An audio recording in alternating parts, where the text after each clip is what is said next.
You have been consulted to evaluate a 3-month-old infant with a positive newborn screening result for cystic fibrosis, CF. The baby presents with poor weight gain and a persistent cough. The parents report excessive saltiness when kissing the child. On physical examination, the baby shows signs of mild respiratory distress and some abdominal distension. What is the most appropriate next step in confirming the diagnosis of cystic fibrosis in this infant? A. Repeat newborn screening. B.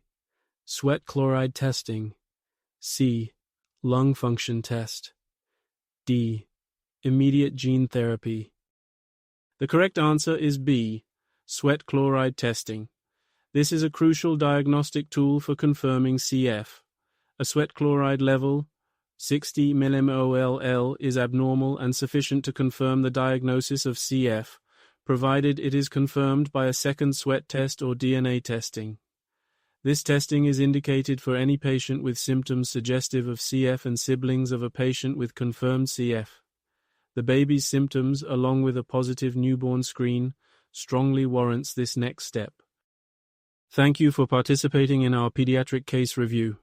Such cases illustrate the critical steps in diagnosing complex conditions like cystic fibrosis. Understanding these principles ensures timely and effective patient management. Subscribe and stay tuned for more insightful clinical scenarios.